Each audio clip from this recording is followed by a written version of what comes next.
Ya, Anda masih menyaksikan Market Review, pemirsa. Dan berikut ini kembali kami sampaikan data untuk Anda terkait dengan pergerakan defisit APBN kita akan seperti apa. Ini dia seperti yang bisa Anda saksikan juga di layar televisi Anda.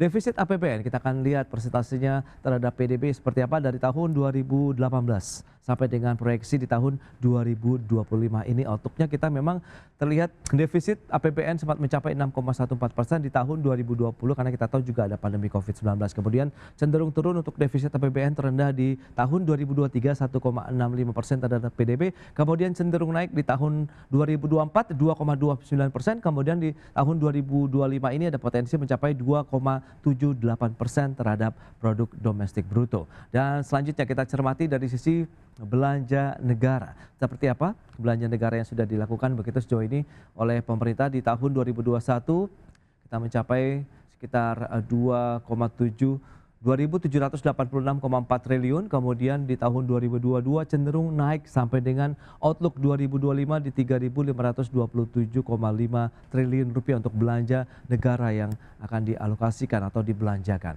Selanjutnya, bagaimana dengan tingkat penghunian kamar hotel berbintang?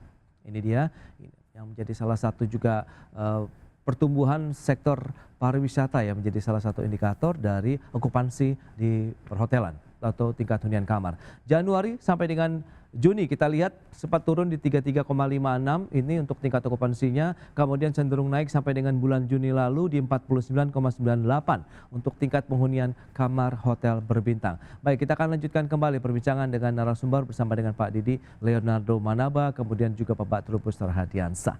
Baik, dengan beberapa data tadi yang sudah disampaikan juga ini, Pak Didi, kemudian Pak Trubus, lantas bagaimana sih upaya-upaya strategi lah paling tidak yang sudah dilakukan ataupun bisa dikatakan adaptasi nih dari pelaku usaha terkait dengan kebijakan dari efisiensi ataupun penghematan anggaran yang tengah dilakukan oleh pemerintah terkait dengan sektor usaha yang Anda geluti begitu, Pak Didi?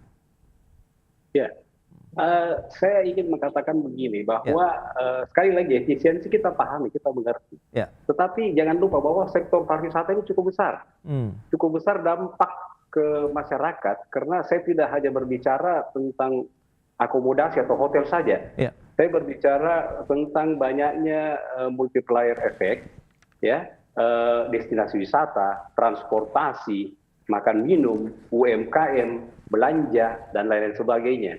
Ini sangat dirasakan apabila yang saya sebutkan tadi karakteristik wisatawan terkait dengan insentif atau tour meeting MICE ya di seluruh Indonesia pergerakannya itu jalan, ini sangat dirasakan dampaknya.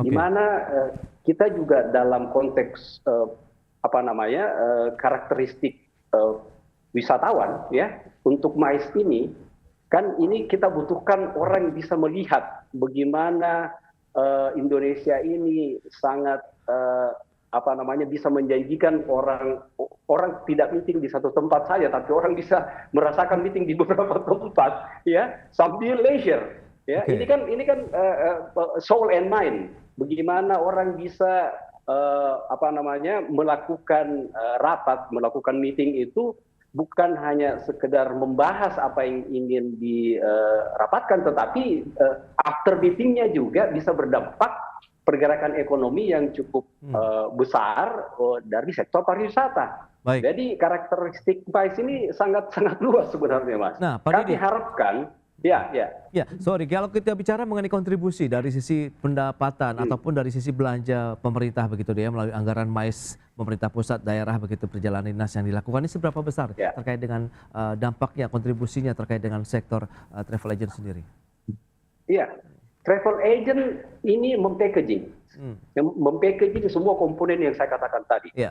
Makan minum, transportasi udara, transportasi darat, transportasi laut, ya, transportasi lokal, taksi, ya, kemudian bentor dan lain sebagainya. Ini kan akan merasakan. Belum lagi belanja UMKM, ya, belanja makan minum. Jadi sekali lagi saya tidak hanya berbicara hotel. Kalau hotel sangat terdampak. Bahkan ada di beberapa kota, hotel itu sangat bergantung dengan kegiatan MICE, kegiatan belanja pemerintah untuk meeting convention dan lain sebagainya. Nah, saat ini pada saat efisiensi ya, beberapa hotel termasuk kami ya, pelaku industri perjalanan ini ya sangat berharap dengan beberapa organisasi, asosiasi, mungkin beberapa partai politik yang melakukan rapat kerja di beberapa kota di Indonesia, kemudian apa namanya institusi lain ya, organisasi kelompok-kelompok. Tetapi itu memang tidak sebanding dengan bagaimana pergerakan pemerintah. Oke, baik, Saya harus baik, baik. katakan bahwa ini kerannya cukup deras kalau dari pemerintah membuka keran. Oke, baik itu Dina. Pak Trubus, lantas bagaimana dari sisi kebijakan publik menilai dari sisi efektivitas, tadi Anda katakan keberlanjutan, efisiensi begitu. Apakah benar-benar ini bisa mendorong, oke lah kalau kita bicara mengenai penghematan anggaran, karena ada 16 pos yang juga akan dihemat di sana begitu. Anda melihat ini akan ya justru kontraproduktif atau seperti apa sih Pak Trubus? Iya, kalau saya menyimak pendapat Pak Didi ya, ini sebagai pelaku usaha tentu ini memang jadi kesan kontraproduktifnya ada, khususnya ya kaitan dengan di perjalanan dinas kan yang butuh dipangkas dan ini pengaruh dampaknya ke hotel. Tapi persoalannya tidak sesederhana itu, adalah bahwa ketika kemudian infrastruktur juga dipangkas, maka ini dampaknya ke pariwisata juga cukup besar. Karena apa? Karena bagaimana juga pemerintah mengeluarkan berbagai kebijakan libur. Libur itu kan banyak sekali pemerintah dikeluarkan. Misalnya tanggal 18 ini libur lagi. Tetapi terkesan yang muncul yang menikmati itu hanya ASN. Sementara yang mungkin Pak Didi, saya yang ini tidak menikmati. Misalnya seperti itu. Ini kan banyak yang mengeluhkan di media sosial ataupun di media yang lain bahwa para pekerja swasta ini mengeluh karena apa? Karena mereka tidak terdampak oleh kebijakan libur bersama itu atau cuti bersama. Nah, ini kan sebenarnya kalau itu bisa diformulasikan secara baik lah menurut saya, pemerintah dengan mempertimbangkan masukan-masukan dari ini sektor swasta lah setidaknya, itu sebenarnya efisiensi ini kan tidak kesan ini Mas top down banget gitu ya. Ini kan kesannya top down banget sehingga tidak ada ruang-ruang bagi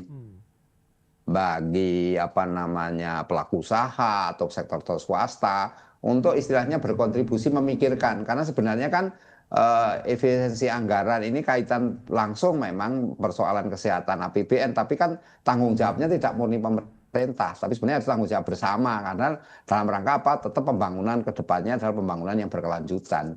Itu Mas. Yang kedua, saya melihat memang persoalan efisiensi ini selama ini kan selalu menjadi riuh karena apa? Karena kemudian pemerintah itu hanya sibuk di sektor KL, Kementerian Lembaga dan TKD, jadi transfer ke daerah itu. Jadi itu aja, tetapi tidak pernah bagaimana kemudian UMKM, sektor-sektor swasta dan sektor-sektor yang kaitan dengan industri manufaktur maupun industri pariwisata ini menjadi pertimbangan yang menurut saya harusnya prioritas, karena ini yang menyerap tenaga kerja besar. Misalnya yang dijelaskan Pak Didi tadi kan ini penyerapan tenaga kerja besarnya besar sekali. Nah, kalau kita hanya fokus kritiknya hanya fokus kepada KL dan TKD gitu ya, maka otomatis ini tidak menyerap tenaga kerja secara signifikan gitu. Nah, kalau ini yang diharapkan publik sekarang itu kan sebenarnya ketika melakukan efisiensi ke depan itu bagaimana kemudian pemerintah membuka ruang seluas-luasnya bagi penciptaan lapangan pekerjaan.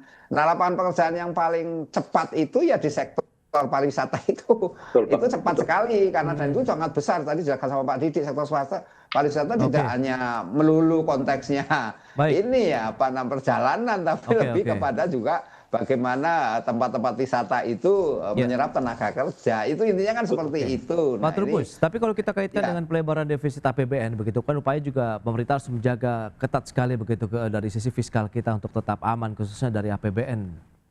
Pak Trubus. Iya, kalau lihat defisitnya sekarang mencapai 2,78 ya sekarang ini yang terbaru, tetapi ini kan menunjukkan memang kenaikan terus ya, naik trennya itu walaupun beberapa 23 tahun 2023 itu sempat 1,1 kalau nggak salah. Nah, tapi yang jelas maknanya apa yang kita kan publik ini kan sebenarnya ingin mendapatkan penjelasan meaningnya apa sih sesungguhnya kok. Bukan pada angka-angka statistiknya. Kalau angka-angkanya yang paham mungkin Pak Didik saya paham. Tapi kan publik ini kan harus tahu betul sesungguhnya ketika 2,78 ini apa gitu. Nah ini yang menurut saya pemerintah menjelaskan sehingga bahwa persoalan-persoalan yang dihadapi oleh bangsa ini, oleh negara ini, entah ini karena tekanan global, karena situasi efek tarif Trump misalnya dan sebagainya lah yang akan melakukan dampak Brexit segala ini, menurut saya ini pemerintah harus mengajak publik gitu loh, bagaimana kemudian publik untuk memikirkan bersama.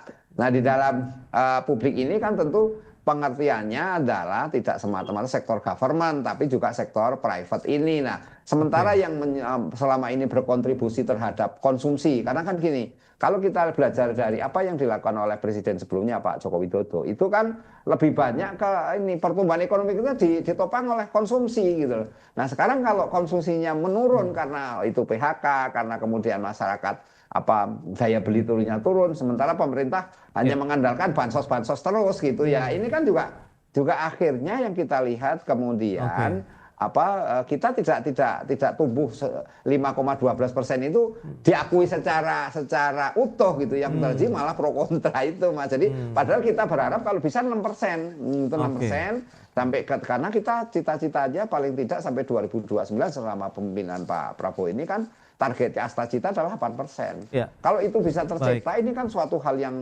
betul-betul dan masyarakat sebenarnya sangat mendukung itu gitu. Cuman kemudian daerah muncul, kayak di Pati itu naik sampai 250%, nah itu ribut masyarakat gitu loh Mas. Berarti intinya memang kita bagaimana caranya untuk bisa meningkatkan lagi konsumsi ataupun daya beli masyarakat di beragam sektor ya, termasuk sektor pariwisata dan lain-lain. Baik, Pak Trubus, Pak Didi, sayang sekali waktu terbatas ini, terima kasih banyak atas informasi, update dan juga insight yang sudah diberikan kepada pemirsa IDX Channel pada hari ini. Selamat melanjutkan aktivitas Anda kembali, salam sehat, sampai berjumpa kembali Pak Trubus, Pak Didi, terima kasih. Salam pariwisata, terima kasih. Jadi sehat selalu ya semuanya ya.